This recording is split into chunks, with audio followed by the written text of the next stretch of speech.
Today I am going to prove the CST in both the cases, equicharacteristic as well as inequicharacteristic case. And when I say I will prove means modulo some results. We cannot prove all the results, but I have stated them clearly. I have also given some motivation. So let us see how it goes. So in the last lecture, we will attempt to prove CST, these theorems, assuming some results. You will see which results. We shall at least state these results and concepts involved without proofs maybe. Wherever possible, I will write the proofs. Okay. The missing proofs, you may find it in the references I've given, that is Grothendieck EGA, that is element geometry algebraic. And you know this notation, this is the chapter 0 in chapter 4 and section 19.8. Or Nagata's book, Local Rings. Grothendieck's, this one is in French, and I don't know whether the English translation is available, but it is not too bad. Or third one is Matsumura's, not commutative ring theory book, but I use commutative algebra books. Yes, please. Shrikant. Hello? No, sir, it's okay. Okay.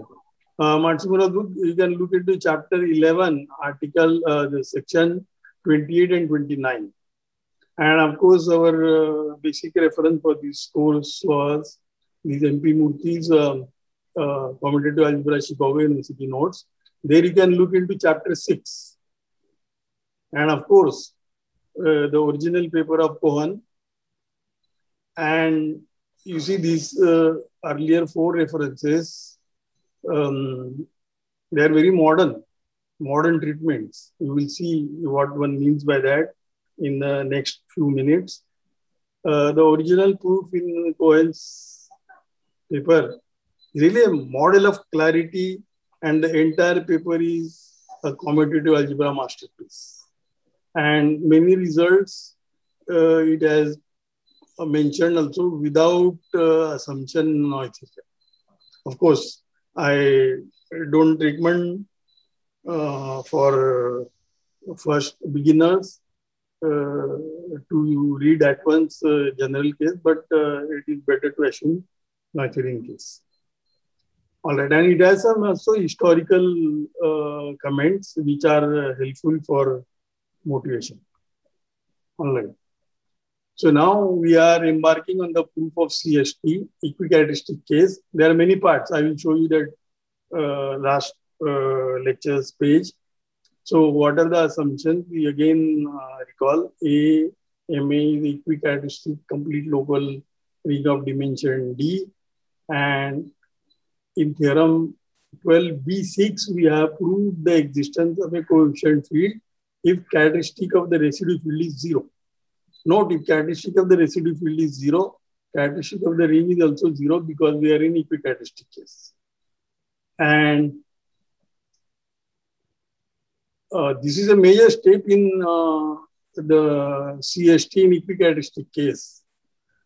And we have not yet finished in the case where characteristic of the residue field is P positive. And that I will prove in the beginning of the next few minutes. And whatever results are needed for that, I will state, and then we will continue like that. Okay. So this is the theorem we want to do. This is page number 12.A, 12A6 page number. So we are still trying to prove one only. And as I said, once we prove one, then 2, 3, 4 will be not too difficult to prove. And someplace I will also need some exercise which are in the last exercise, say 10. I will need some exercise, one exercise from that, which anyway you are not submitted, but I will recommend when you go home, please do that exercise and do others also. And even if you have some clarification from my handwritten notes or exercises, you can always contact me by email. And if you need more explanation, you can also set up a video meeting, Zoom with me. Unfortunately, I cannot set up that meeting. You can set up and give me the link. I will come at that. All right. So continue our proof. So this is a proof of 12.A4. 1. Characteristic 0, as I said already, we have proved it. If characteristic equal to P, residue field characteristic is P, then proof will be sketched.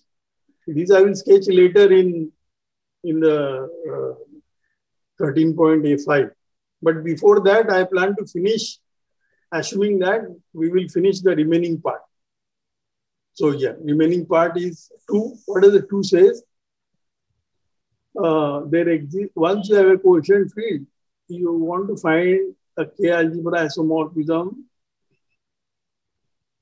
A, and in between A and the residue class ring of a power series ring in n variables over that of coefficient field A, modulus of ideal. Where this n is there, obviously it should be the embedding dimension. And when regular, then it is isomorphic to the power series ring over a field in correct number of variables D and the normalization. So I will prove first 2. So 2. So pick up a set of generators for a maximal ideal. That is x1 to xn. And we have already copy of A inside K, which is a coefficient field. Then the substitution, I am making a substitution. You are looking at the substitution homomorphism from the power series ring. All capital letters will denote variables for me as usual. That I cannot forget. That always been a habit because of my teacher and so on. So what is the map theta? Theta maps xi to capital Xi to small x. This makes sense because A is complete. And x1 to xn are elements in the maximal ideal. So substitution homomorphism makes sense when the order of these xi's are at least 1. So we have a homomorphism. And I want to prove this homomorphism is surjective. That is what we want. But once it is surjective, isomorphism theorem will tell you A is isomorphic to the residual class ring of a power series ring Kx1 to xn, modulus of ideal, that ideal is. So now, to prove that theta is a surjective, if you note, I am going to use exercise 10.AB, which says that if you check it on the graded level, it is surjective, then it is surjective. And the ring is complete. So what is the graded grade theta? It's a homomorphism from the graded ring of Kx1 x2 xn with respect to x1 x2 xn. This is the maximal ideal there to GRMAA. But you see here, the generators, the first component here will go to the generating set of the first component here. That is how our theta map is. Therefore, it is obviously surjective because this graded algebra is a standard graded algebra over the residue field generated by small xi bar. And those are in the image. And this is the algebra homomorphism. So therefore, it is surjective. And therefore, by that exercise, theta is. I give some 10-15 seconds for you. If you need still explanation, you please ask.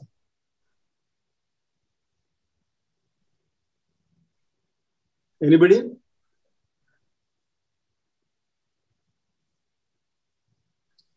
Nikhilesh? Yes, sir. Is it clear?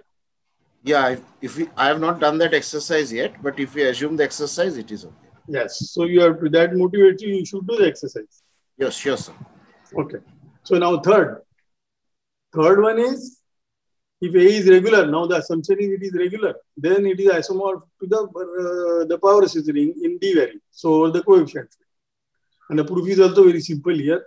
If A is regular, then I know embedded dimension is the dimension. Therefore, in the above 2, in the proof of 2 above, I will take x1 to xd, a generating set for MA. There is a generating set which consists of D letters because it's a regular local.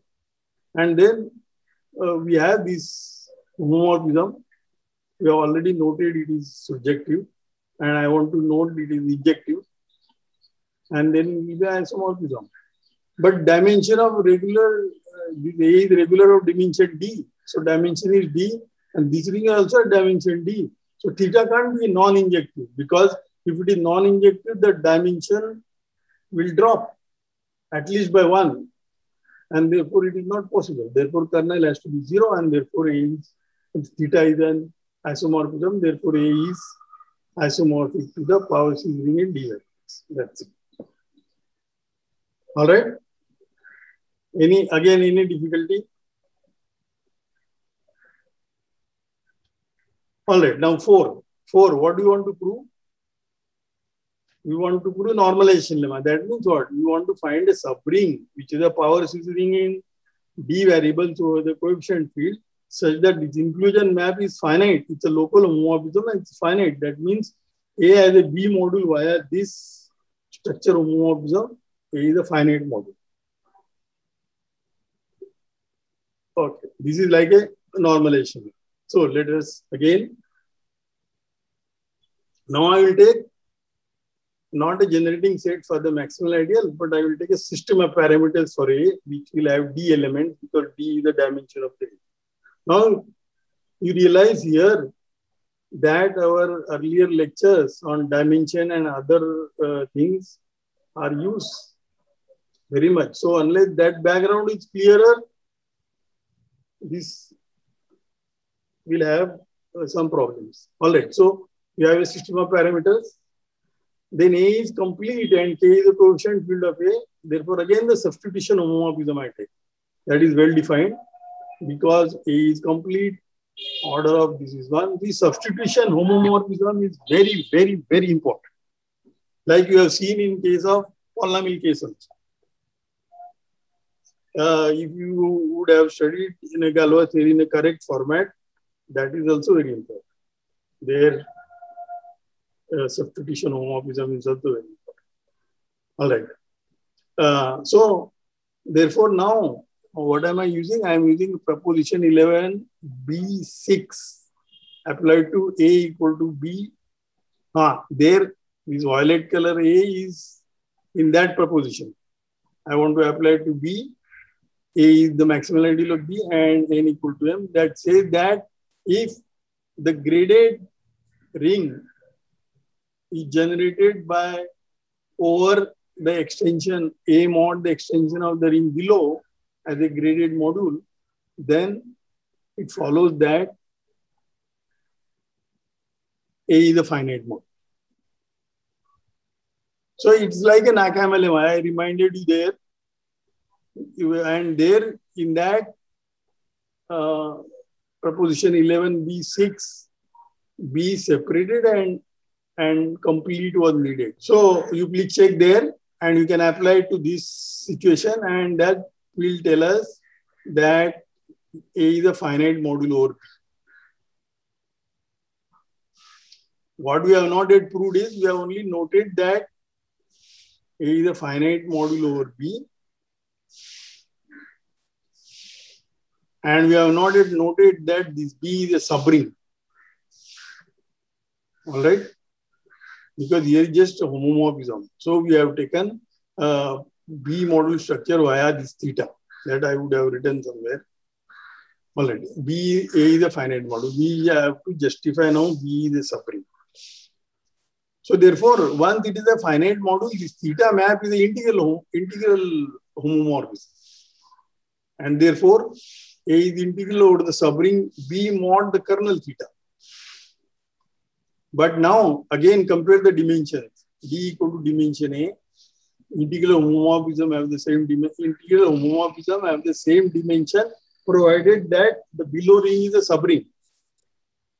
So therefore, dimension A equal to dimension B by kernel theta, which is less equal to dimension B, which is equal to dimension of the power series ring, because B is a power series ring and this ring has a dimension D that we know. Therefore, D is smaller or equal to D. So all are equality. Therefore, kernel must be 0 and then G is a summation.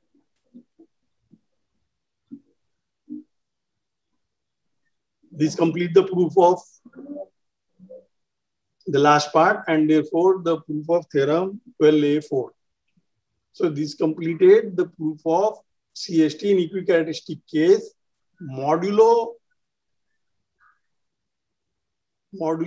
the existence of a coefficient field in characteristic P positive. So now we will concentrate on proving that. Is it clear? Don't get lost in this nested thing. This nested thing, I try to keep it as less as possible. So, can I go on or anybody has any question?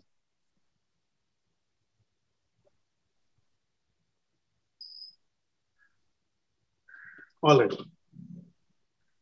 Now we prepare to prove the existence of a coefficient field of A in the case residue field is of characteristic P positive. And of course, we still have the assumption A is equicharacteristic.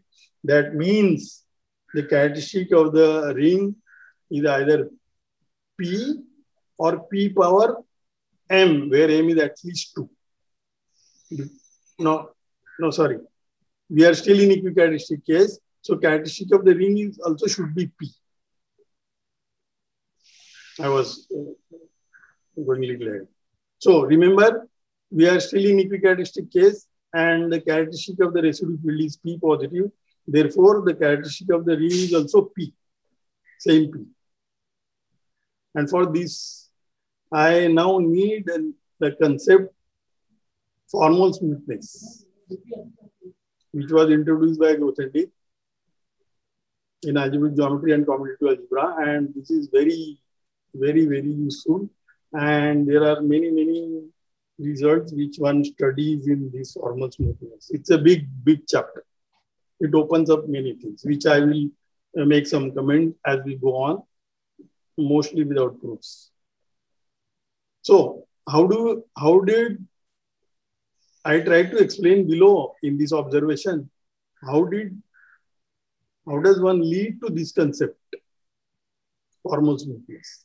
Of course, if I define directly, then you can always define whatever you like. But why is something is defined the way it is defined? That is very important for people who do research. All right. So 13a2 is the observation. Suppose A is a complete local ring and K is a field, K be a field with the homomorphism. Suppose K is a field given and these homomorphisms are also given, Fn, from A to A mod Ma power n. Suppose these are given to you. This family of homomorphisms from a given field K to these are given with the property that the first level when n equal to 1, then K to this residue field, this is an isomorphism. Suppose that is also given. And for every n, this corresponding diagram is commutative. These are the residue maps. And this is Fn plus 1, this is Fn, these are commutative. Then that means what? This data means that this Fn forms the inverse system.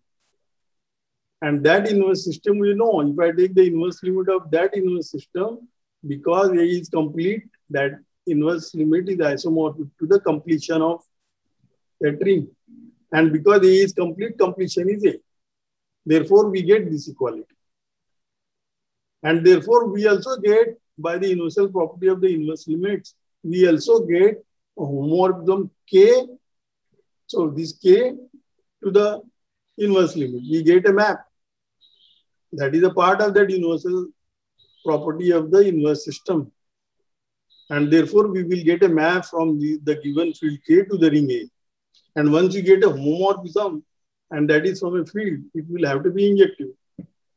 And therefore, we will get A sitting inside the copy of the residue field because this F1 is an isomorphism. And that is how we will conclude that K is a coefficient of it. So what we need, if you want to prove the existence of a coefficient field, I have to give you these maps with these properties. That means what? I have to give you first map F1 and I have to give you arbitrary natural number N. I have to give you these maps so that this triangle is commutative. And to do that, what will I do? Okay, in particular, let us first read in particular part what I wanted to say. In particular, we get such a diagram commutative because of we get a map from A to K, K to A, and this triangle will be commutative. That is part of the universal property, and that will mean that this K maps isomorphically onto the residue as a algebra. Field isomorphism. So that will be the coefficient. So we therefore wish to construct a family of these homomorphisms from a given field K to A mod M power n. And that I am going to construct inductive. And what do I need for an inductive construction? Let us analyze that. So suppose I have given already Fn. Then I want to construct the next one. So here I want to construct this one so that this diagram is commutative.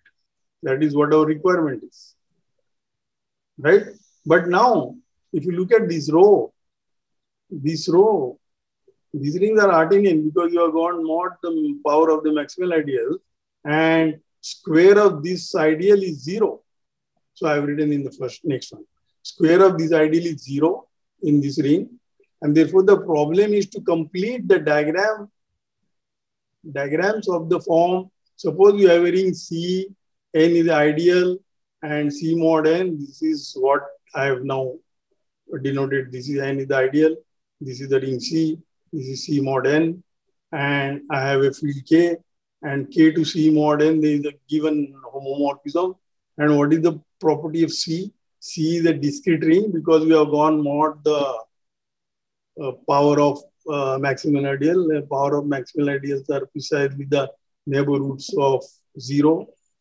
And therefore, this C is the A mod powers of the maximal ideals are the discrete ring. They are Artinian. And N square is 0. Then I should be able to lift. This is the requirement. And that is, therefore, we will lead to the following definition. That definition is a definition of formal smoothness, formally smooth morphisms. All right. So let us now define carefully what does formal smoothness means. So once we do that, we would be done. Or then I will again write something more. All right. So first now let us see what is the definition of formal smoothness. So formal smoothness is the definition of a morphism. Always, as if you would have noted Grothendieck's writing, it's always in terms of the morphisms. So first, let us recall, whenever I say topological ring, that means a commutative ring with some ideal adic topology. Topological K algebra over a topological ring A, K, the small k is not a field. It's also a ring. And that is also topological ring. And then when we say that given topological ring A is a topological K algebra, when the maps are continuous maps. So when it's a topological ring, which is a K algebra, is a continuous structure mode. Continuity is here we have that adic topology, here also some adic topology. So this map should be continuous with respect to those topologies. Then such a thing is called a topological K algebra. So we have this complete local ring. So we have a topology on that, and a small k will be a field in our application, so that will be discrete because the only ideal is 0, so 0 ideal. Okay.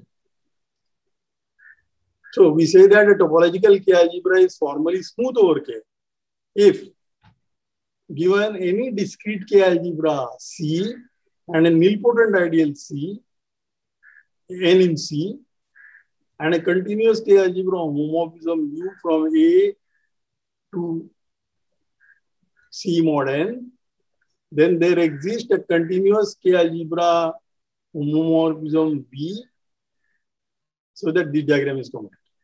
So that means we can lift the maps from C mod N to C. This is called a lifting of U to C, where C is a discrete. And here I have written nilpotent.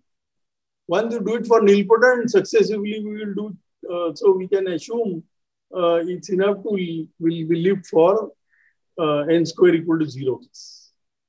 That is easy. That is a trivial strategy. So at least one example I should provide when is smooth, formally smooth.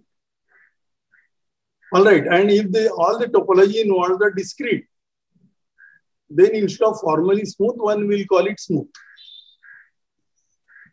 And one more comment: these names smooth also related to singularities. Otherwise, one would not use the word smooth. So that I will make some comments that will come soon. So if you have a ring K, K is any ring, and look at the polynomial algebra, I should have written K here. This A is K.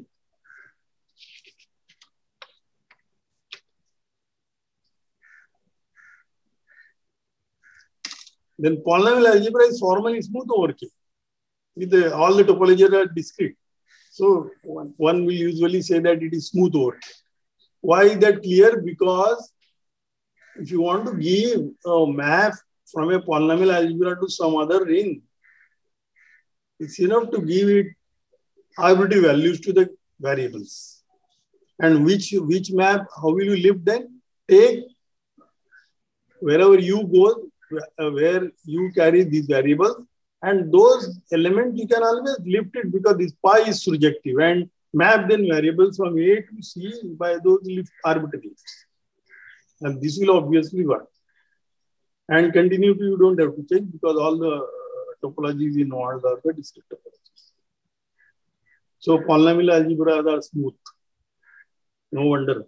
Polynomial algebras are the best algebras. Okay, now the next page will contain some comments, mostly without proofs. So one can also prove that formal smoothness. See, now we have defined this abstract definition. Formally smooth. You can lift the maps.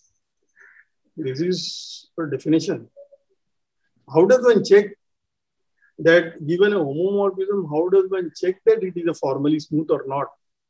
As usual, this problem comes many places. In fact, all the places in mathematics. How do we check something is correct? For example, how do you check some module is projective? But definition is clear, but how do you check some module is free? So we have to have some machinery. And what machinery? The standard machinery. First we will do localize, we will do, and so on. Right? Transitivity, base change, localization, completion. So the first sentence is, the first comment is, one can also prove that formal smoothness behave well under some properties like what we will require. Transitivity, base change, localization, completion. Now exact formulations I have not done, but you can check it. For example, base change, what should be the base change? If A is formally smooth over small k, and B is some other ring, the tensor this morphism is B, then it should be formally smooth. And so on. Similarly, localization, similarly, transitivity, like we proved in case of integral. So, similar. These are easy properties. All right. More serious would be, how do we find a homological criteria? See, like in case of regular local range, etc., there are homological criteria and so on. The whole idea of the homological algebra is to make life simpler by reducing it to some easy cases. So the reduction is usually done by studying the properties or studying the theorems which will deal with such properties. So theorems are not for harassment, they are for comfort. So formally smoothness is also close, so homological criteria. So that I have not written here because I didn't want to stuff these notes with many things. So I have written it only short, but before that, this homological criterion, I want to say some few words. Also, there is a concept of extensions of algebras by a module. So this is related to X1 of something. X1, studying X1 of the first component algebra and the second component the module, and Xt is over that the base ring K. This Xt is very closely also related to something called Hochschild complex and Hochschild cohomology. And formal smoothness is equivalent to vanishing of second Hochschild cohomology. So this is not difficult again, but as usual, you have seen homological algebra by now. Indranath's so many lectures. So homological algebra, diagram changing and definitions and so on. So it's when I will recommend you to read that Hochschild complex, Hochschild cohomology and so on. And vanishing of H2 is equivalent to proving formal smoothness. So, and the next comment is formal smoothness is also closely related to regularity of the above ring A and geometric regularity. Now let me just, so what do I mean? So if A is formally smooth over a field K, now base is field, then A is regular. Regular, if a local ring is formally smooth over a field K, K may not be a residue field, arbitrary K, which contained in A, then formal smoothness or not even containing. If you have K to A, there is a homomorphism, and if this homomorphism is formally smooth, then the top ring is regular. Assumption was the top ring is regular. Not only regular, in fact, one can do the converse also. The converse will hold when the residue field of that local ring is separable over the base field that we were talking. If this field extension is separable, then actually the converse will also hold. So what is the statement? If A is a regular local ring, which is, and K is the field, and we have a map from K to A, that is A is a K algebra. And if A is regular local, and if the residue field of A is separable extension of that field, base field K, then A is formally smooth over. That is the statement. So in some sense, this formal smoothness characterizes regularly. Modulus is separability. No? So separability is very important usually. All right. And geometric regularity. What is geometric regularity? Not only the ring is regular local, but by base change with any other field extension is regular. Then you call the ring to be geometric. And then one proves that geometric regularity is actually equivalent to formal smoothness. So as you see, this concept, formal smoothness, is a homological concept actually. And a lot of tests are being done with the homological algebra. But it concludes somebody is regular. And again, no wonder, because we have already seen in our earlier lectures, Indranath's lecture, that regularity. So it's no wonder. All right. So with all these comments, lots of things you have to study for future if you are interested. There will always be people to help you if you need help. For a proof, now we come back to the proof of the existence of a coefficient field in the case when the residue field has a positive characteristic, P. So we need the following theorem. What is the theorem? If you have a separable field extension, then it's a smooth over K, over small k. As I said before, smooth means formally smooth with respect to the discrete topology. I am not going to prove this theorem. Actually, this theorem should be treated as a field theory theorem. But of course, you will have to know separable field extensions. And again, here also you will realize the fact that, of course, you know the definition, what is a separable field extension.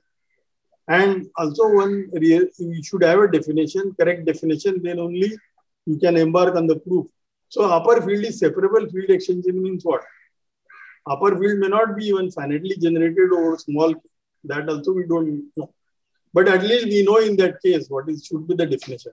If you have a finitely generated field extension over small k, then separability means that there is a separating transcendent base, so that a part is purely transcendental and the other part is separable as well. But again, how do you check separability element-wise? It is checking separability is also not an easy affair. We only say this is the definition, and how do you check the given extension is separate? So one good possibility is use the tensor product.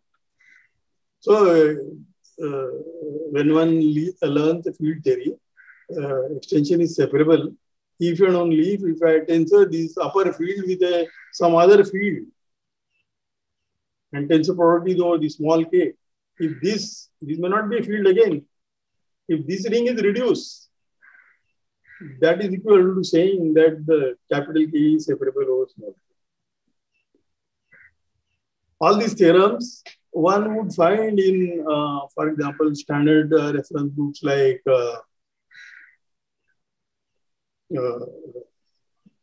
Matsumura or Balwant Singh's book, or even this Murthy's notes. So you can read up there. So I am not going to prove this theorem. Okay. Though it is not difficult. Now, in some sense, I have already indicated the proof in the earlier case, because you have to reduce to the appropriate thing and then use the separability. All right. See, I didn't want to add the proof, because if I add the proof again, it will go on some time. So it's better to leave something for reading for you yourself. It is always good to get the difficulties. All right. Now, the existence of the coefficient field in case of equicharacteristic case and the residue field as characteristic P positive.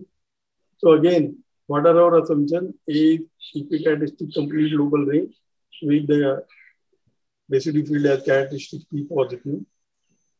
Then I want to prove that there exists a field capital K, subfield of A, such that K is a coefficient field of A. That means this diagram is commutative and this map is an isomorphism of fields.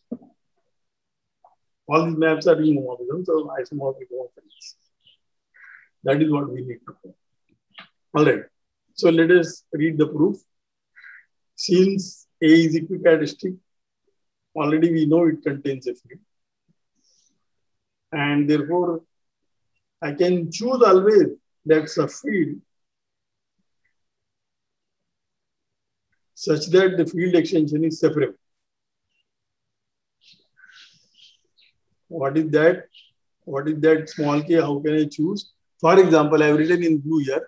For example, we take small k to be the prime field which is contained in A. Forget the arbitrary field which was contained in A. but it is because it is a field, therefore it will definitely contain a prime field. And then look at that prime field and look at the field extension. Definitely there is a field extension. This capital K suffix A, which is a residue field, this is a field extension of that small k. And because small k is perfect, this field extension is separate.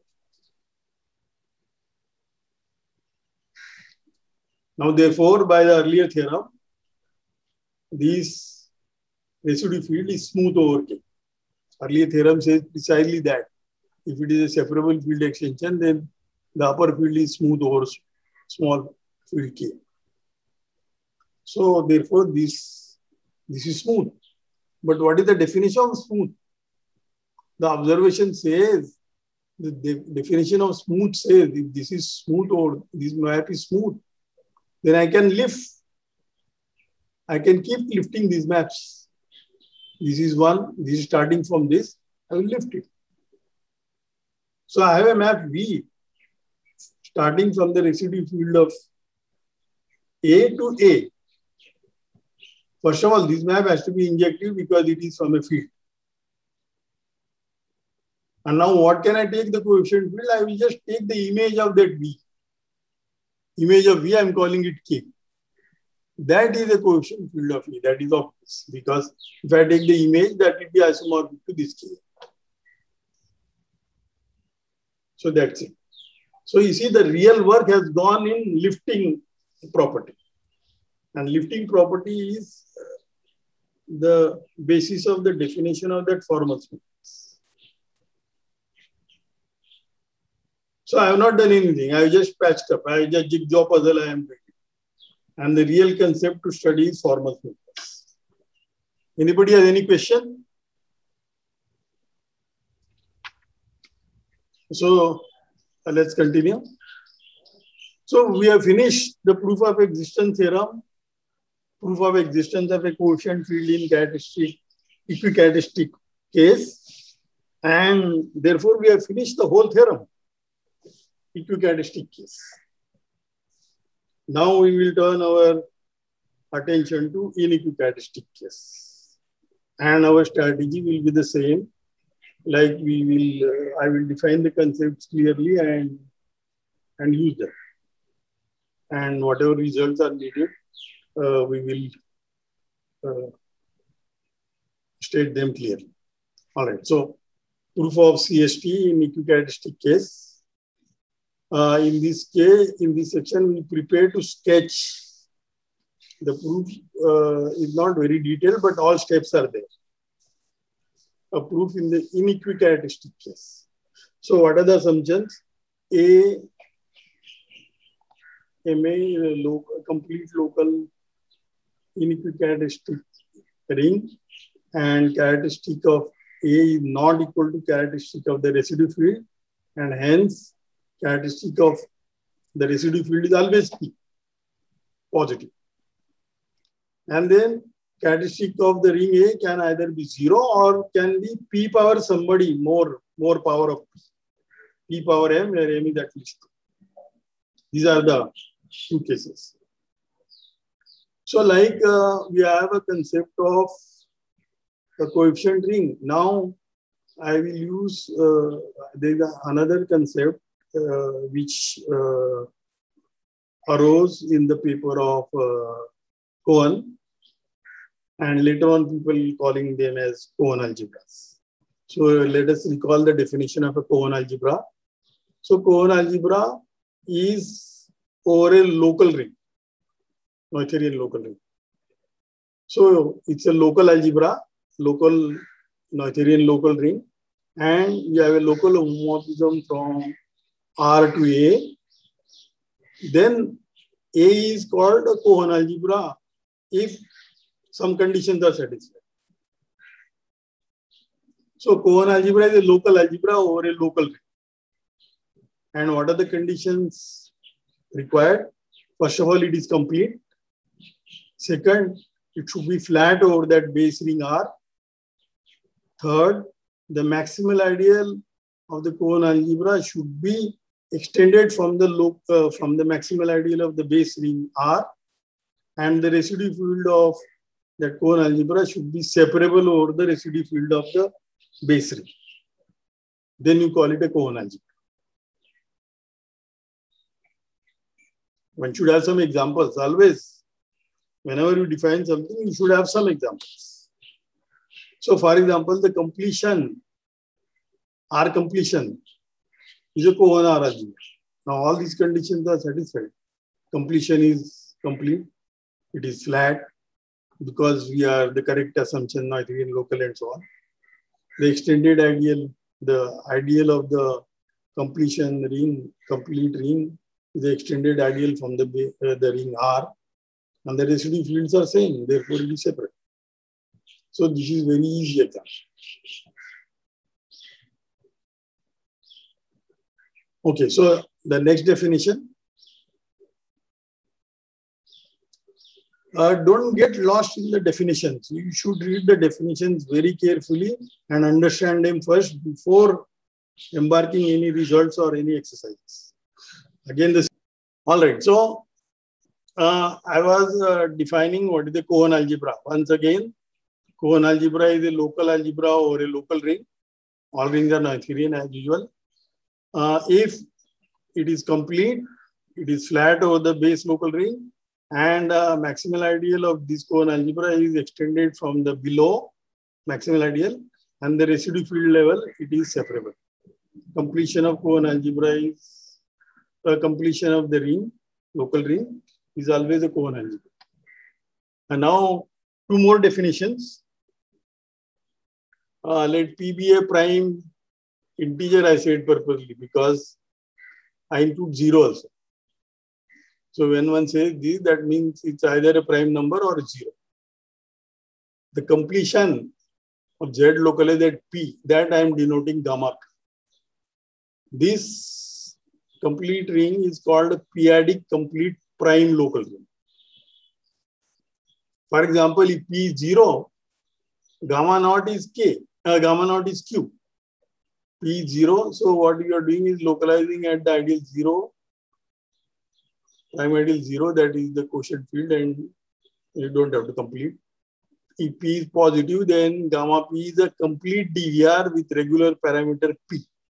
The DVR is also clear because it's a completion of this DVR. Third thing, Cohen algebra or this gamma P is called a p-adic Cohen ring. See, all this, you have to memorize it, the definition at least in the beginning. So they are very simple. They are the basic complete local rings, prime complete local rings. Okay, so immediately after the definition, one can prove this lemma. If you have a complete Noetherian local ring with characteristic, the residue field as characteristic P, then you can find a unique local homomorphism from gamma P to A.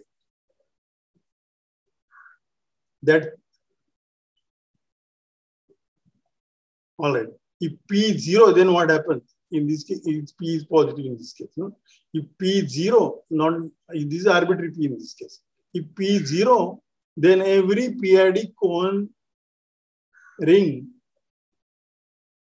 is a field because it's an algebra over a field. If P is 0, it contains Q, it's algebra over Q, and then the map is extended maximal, so it's also 0, so it's a field.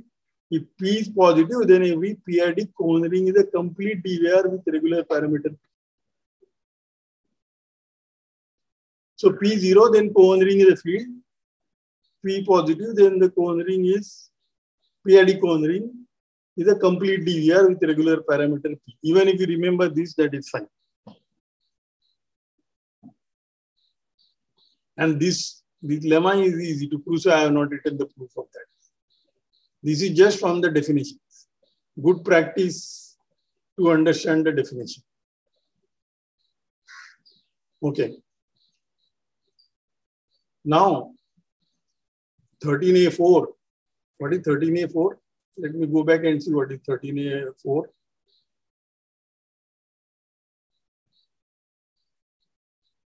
(13A4) is separable field extensions are formally smooth or smooth. We use that to conclude that if you have a local ring, then every co-n-R algebra is formally smooth. Because separability is involved and separable algebras are smooth, therefore this is easy to prove. So again, I have not written the proof. Proof is not difficult, but it is we will run out of time and also energy and so on. All right, now I state a very important theorem, which is due to Hasse and Schmidt, which says that if you have a field of characteristic P bigger or equal to 0, that means P is either a positive prime number or 0. Then there exists a periodic Cohen ring W such that K is isomorphic to P by K is isomorphic to W by PW. PW is a maximal ideal of W, not because it's a Cohen ring. All right. Now I have written some footnote. Hasse is, of course, a German, and you would have heard name of the Hasse number theory many times. Schmidt, there are too many Schmidts in Germany. So the Schmidt is Friedrich Karl Schmidt, and the notable students were Professor Kunz, who passed away recently on 10th of April, and many of us were very closely associated with Kunz. He was a very, very good teacher, and also many of his books are very famous, particularly the book on algebraic geometry, which is very, very useful. So I remembered him very much because he was very kind professor, could explain many things very nice. And the other was Nastol, who is also very famous for model of differentials and so on. All right. So this theorem again, not very difficult to prove. In fact, it is the way I have stated it for what suits us, but they deal with the discrete valuation rings and so on, and this W by notation. Also, as I said last time, it is related to bit ring. So we will not go into those. We have all the setup is very self-contained and clear, and we will assume this theorem. So for every field, we have a p-adic Cohen ring, so that P is a residue field of the p-adic Cohen ring. That is how one should remember. Finally, I use in equicharacteristic case also that exercise 10.9 B I use, but I will need a more refined version of 10.9. And that is, I have written it here. So let us read it. So you have a local homomorphism of complete Noetherian local rings, W2 A mod A MA. This is a local ring, and both are complete local rings. So this is W, because I want to apply it for this situation, p-adic Cohen ring, which is complete. And these I have not used the letter M, what one usually use for the maximal ideal of the local ring, but P, because that maximal ideal is generated by the prime number P there. That is why I have used this P notation, which induces homomorphism on the residue field. So we have a local homomorphism of complete Noetherian local rings, which induces on residue field level isomorphism. And suppose I have x1 to xn arbitrary elements in the maximal ideal of the upper ring, and B is the power scissoring over this base local ring W in n variables, formal power scissoring over W. Then what happens? then obviously we have been using this many times. The more you use, the more you will be comfortable. That is the law of nature. There exists a unique local W algebra homomorphism theta from power series ring to A, which maps variable to excise. This is because W is local, and therefore the power series ring over W is also not local and complete. W is complete, therefore this power series is also complete, and A is already complete. Therefore, this map will be well defined because the orders of the small xi are at least 1. That we have been using. Substitution homomorphism makes sense when the orders are non-zero. Okay, now we are worried about when this map is surjective. So, when MA is the maximal ideal above, suppose it is generated by this extended ideal P, which was the maximal ideal of this base ring, to A, theta of that is image of that maximal ideal here, and then you extend that and look at these variables, they go to small x's. So you take the ideal generated by both these. That is, if that is the maximal ideal of A, then theta is surjective.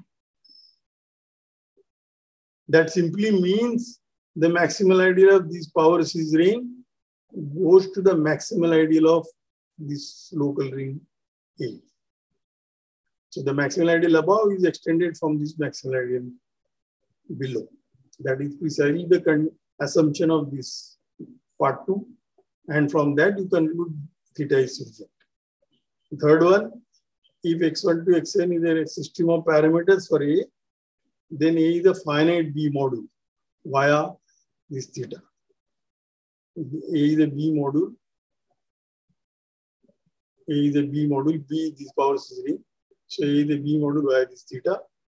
If this x1 to xn is a system of parameters, then this A is a finite module over this. That is the content of this. And again, it is not difficult. It is the same thing, but use a refined idea. So I have not given the proof of this. Now, let us try to embark on the proof and let us see what is involved. So this was the statement that we made in 12.A5. A is in equicharacteristic complete local ring, dimension is D. P is the characteristic of the residue field positive. Then there exists a subring R, which is contained in A, and a complete DVR W with regular parameter P, such that R is the coefficient ring of A. Now here also one is the most tedious part. And for that part only we have so many machinery. 2, either R is the W, that means either R is a DVR with local, complete DVR with local regular parameter P, or R is this W mod P power M, W M is at least 2.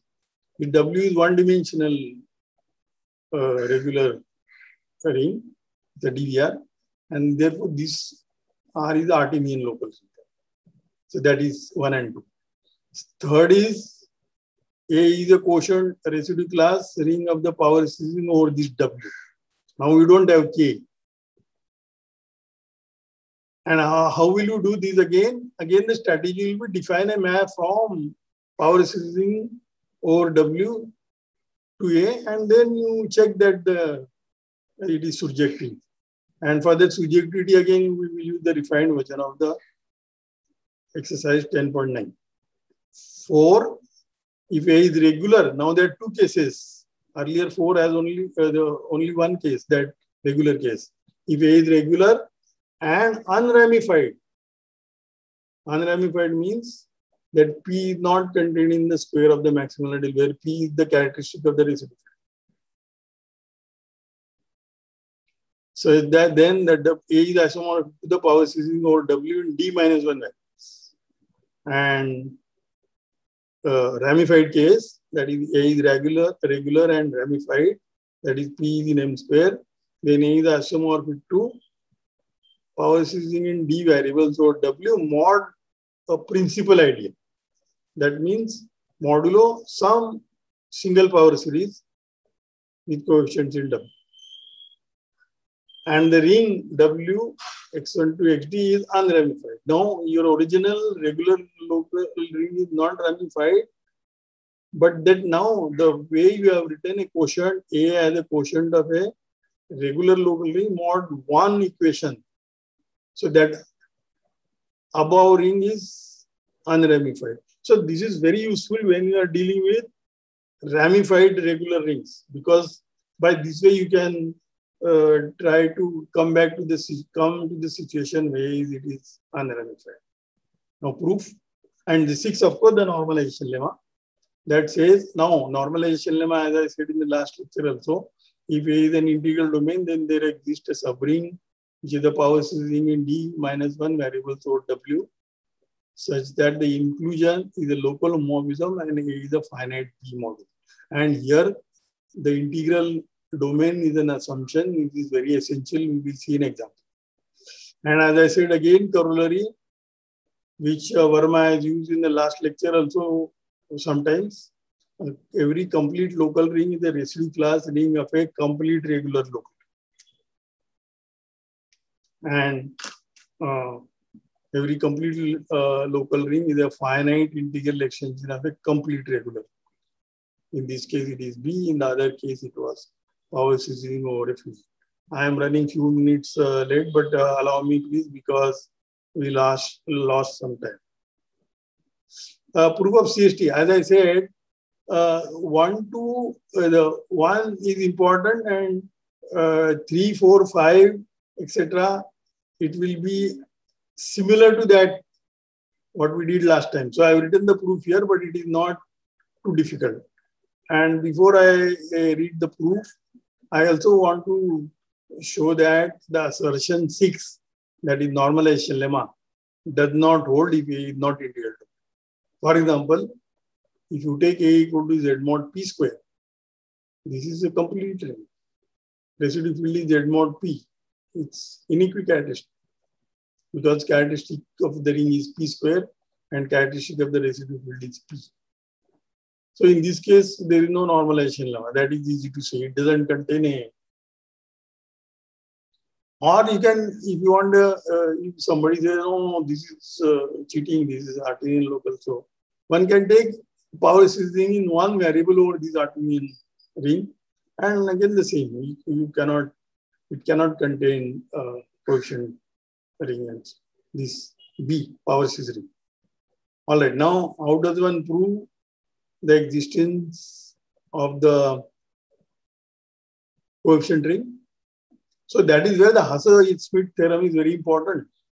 So it says that we have given P positive, therefore we have a p-adic Cohen ring W, which is the residue field is W by PW. This is precisely given any field. You can find a p-adic Cohen ring W, so that field is the residue field of the Cohen ring. Now you consider this diagram. So gamma P is here, A is here, K is here, W is here. Everything is self-explanatory in this diagram. And there is a U here. That is this isomorphism given by the this K, W to K, there is a map. And the kernel is this ideal PA. So you compose this with the natural pi. So this is Hasse-Schmidt. So this is my U. And now I lift it, because we know somebody is separable and separables are formally smooth.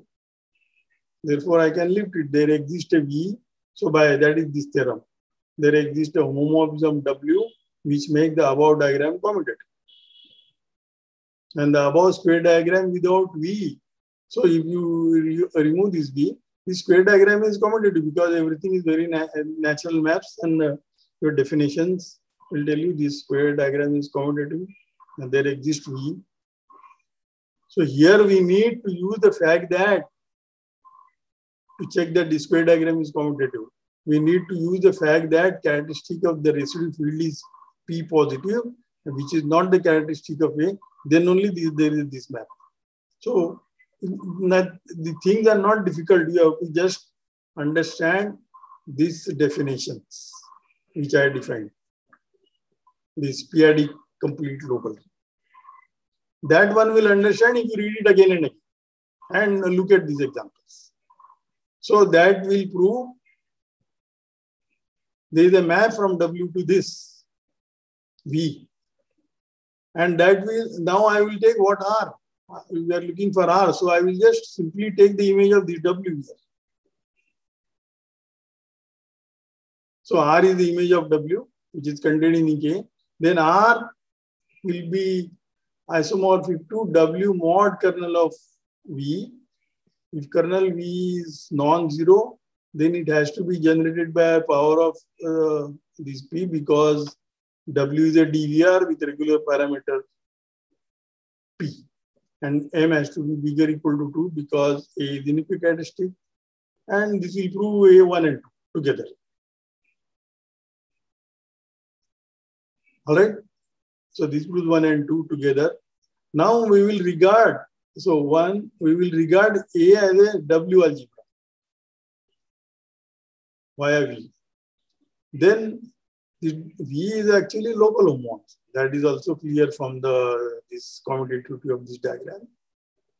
And again, we play the same game of using the exercise 10.9.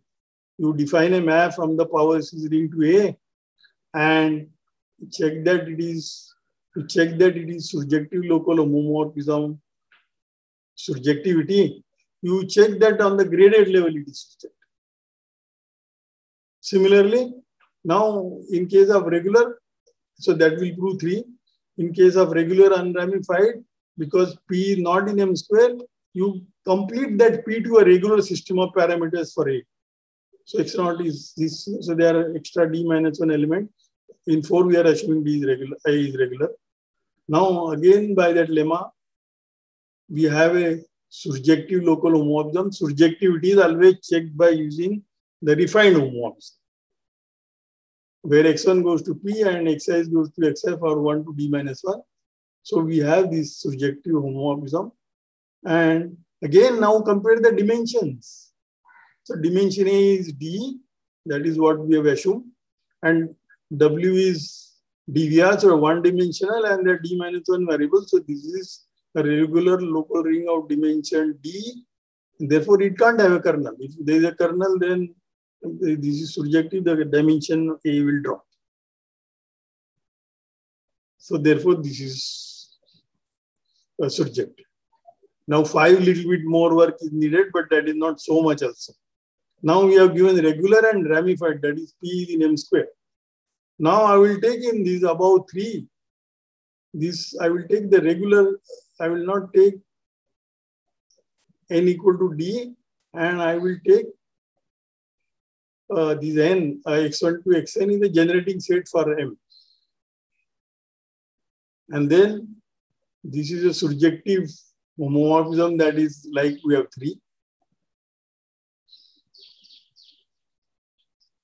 Because this, what is the assumption on A? A is regular and ramified. So I will take a regular system of parameters. That is why I said N equal to D. And therefore we have this surjective homomorphism, W algebra homomorphism. Since A is regular local, A is integral domain now. Integral domain is crucial as we have seen in example.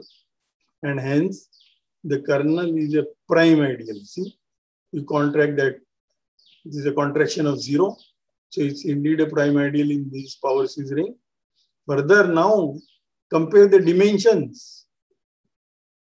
Now here this is 1 dimensional, this is D. So therefore D plus 1 dimensional. A was D dimension. Therefore no choice but height of the kernel has to be 1. Because it's a kernel of this map and your usual dimension formulas will tell you height of the kernel is 1. Therefore, since W is a DVR, we know then this ring is also regular because it is a power ring or a regular ring. So it's regular. Dimension is d plus 1 anyway. And height, this kernel is a prime ideal of height 1 and prime ideals of height 1 in a UFD principle. Therefore, kernel theta is the principal ideal. So therefore, we proved that A is a homomorphic image of this power series ring modulo 1 equation. And what remains wrong? Unramifiedness. But because P x1 to xd is a regular system of parameters for this power series ring, this ring is unramified because P is a regular parameter for W, and therefore P x1 to xd, this is a generating set for the maximal ideal of this regular local ring. Therefore, it is a regular system of parameters. And therefore, it finishes the proof of 5. And now 6. 6 is again similar. Now A is integral domain, inequicharacteristic, characteristic has to be 0, and hence P is a non-zero, non-unit in the ring A. Is a non-zero, non-unit in a domain. Therefore, when I go mod, dimension will drop by exactly by 1 element. So dimension of A by P is d minus 1. So therefore, there exists a system of parameters along with this P, d minus 1 elements. This is a system of parameters now. This is not a regular system of parameters because A is not regular. We are not assuming that. A is just an integral domain. So again, by exercise 13.b5, one of the part there, you have a local homomorphism, which are mapping capital Xi to small xi, and X naught is mapping to P. I should have written P here. No, that is X naught is the fine because I called X naught to be P. Now, by the same exercise, third part, A will be finite modulo over this via this theta. Therefore, A is integral over this subring. Theta is may not be injective. We have not asserted that it is injective. Only it is a finite module over that by that exercise. And therefore, again, like earlier argument, A will be integral over this subring. And therefore, they will have same dimensions. And now compare the dimensions. So this is d minus 1 and 1 from d. So this is d dimensional. A is also d dimensional. So kernel better be 0. Otherwise, the dimension will drop. And therefore, it is a subring of A. And our finiteness already we have asserted. And with that, again, we finish the proof.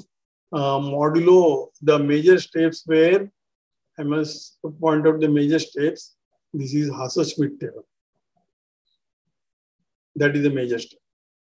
And remaining are within our reach. Of course, from the earlier equicharacteristic case, separable field extensions are formally smooth. That was one step. And this Hasse-Schmidt is another step. So modulo these two steps and basic properties of formally smooth morphisms, we have completed the proof of this Cohen's structure theorem for both the cases.